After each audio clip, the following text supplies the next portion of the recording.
COPD support group, part of their pulmonary rehab, and it has really been marvelous. So if you've not looked into the use of harmonicas as far as a pulmonary rehab tool, it's phenomenal. If you'd like to know more about it, see me. But our program is called Harmonicas for Health. And so we met the first time about 6 weeks ago, and none of my class, I was expecting about 8 people for that class, and we had 24 show up. And one of those individuals has just an incredible story.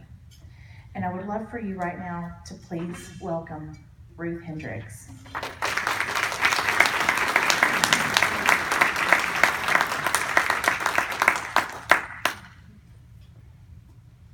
Hi, thank you all for coming today and listening. I'm Ruth, and I want to welcome you here today and invite you on my life's journey, which I would describe as, well, let's say over the top. I was married and raising my children while being a contributing writer for several San Francisco Bay Area newspapers. I was involved in entertaining audiences at local theaters.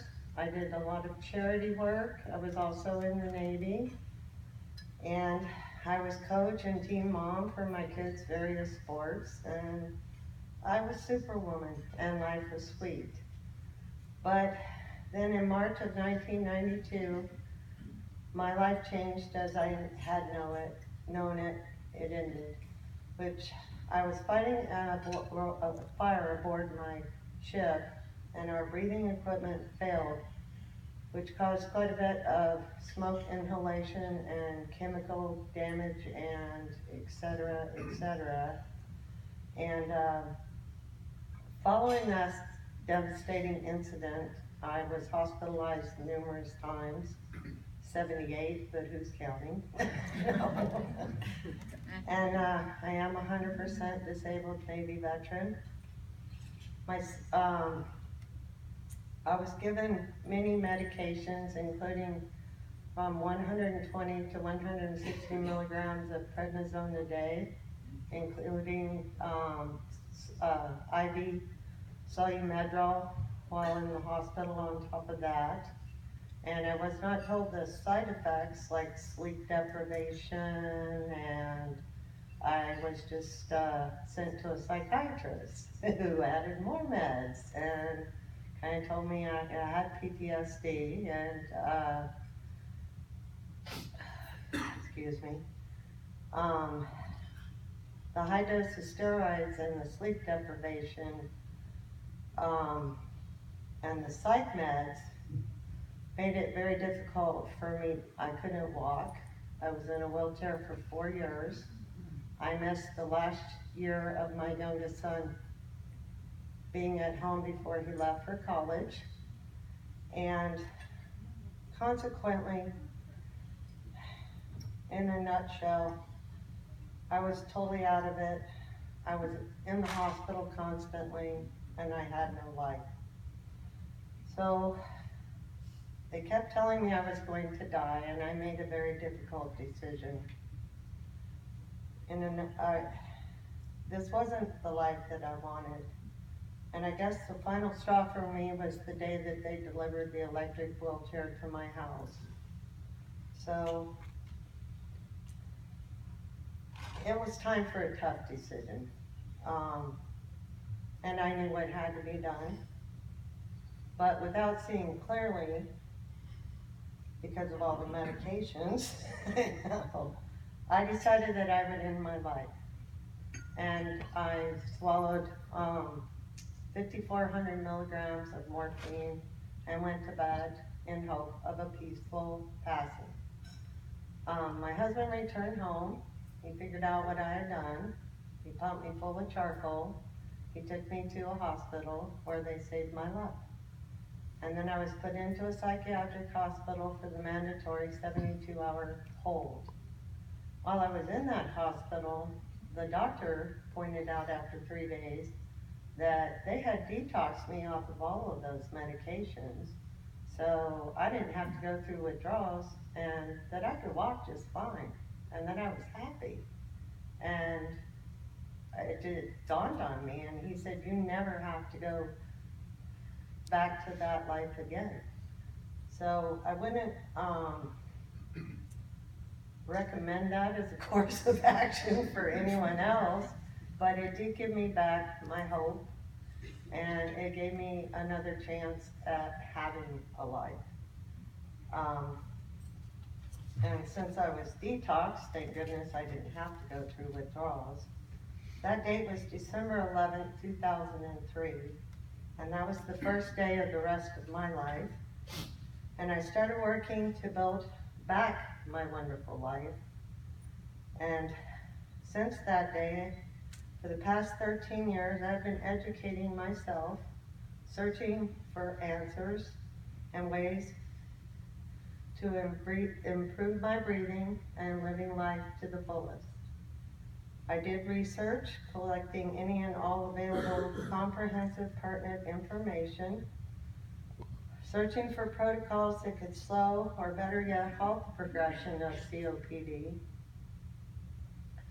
recognizing the triggers that cause flare-ups of various types, such as bronchitis, asthma, perfume,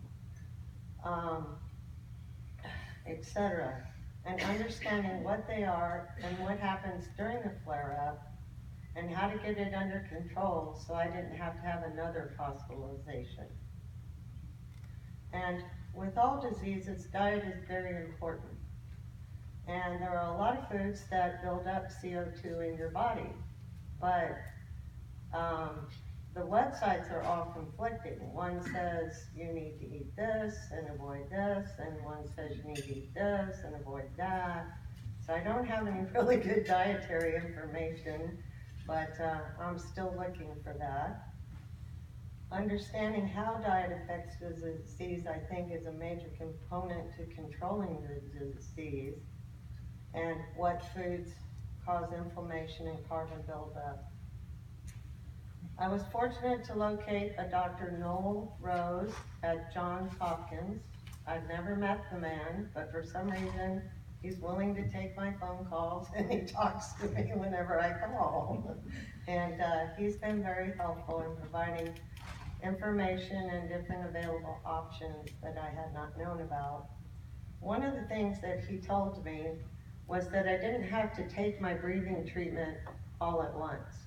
I could take half of it, and then 2 hours later take the other half of it, the nebulizer treatments, so that I didn't shake apart and throw things across the room unintentionally, and spill stuff all the time and trip, and I have a shirt now that says I don't trip, I do random gravity checks.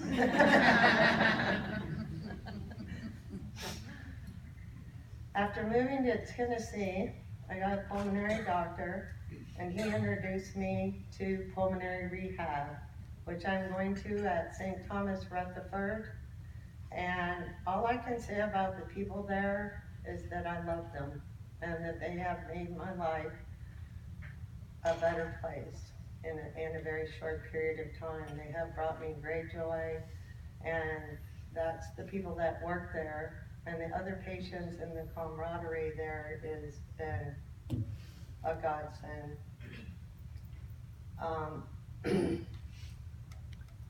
I've learned to strengthen my muscles. I've learned that I can exercise, and I can do a lot more things than I thought I could do, as long as I pay attention to my breathing. And now I can make the bed again, unfortunately.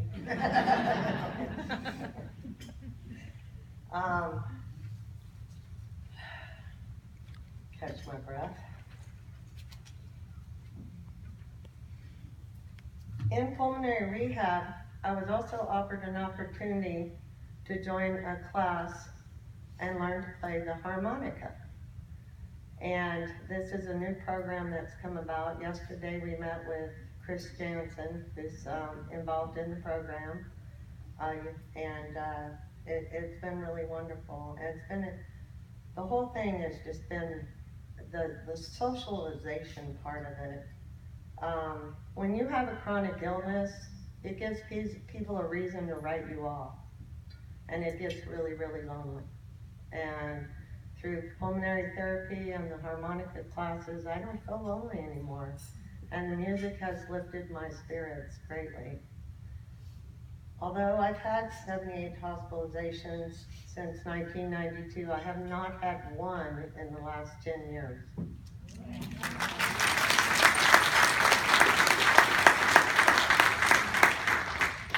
In closing, I would like to paraphrase a quote from Helen Keller. I long to do great and noble things, but I can't. So I do small things as if they were great and noble. Thank you, everyone.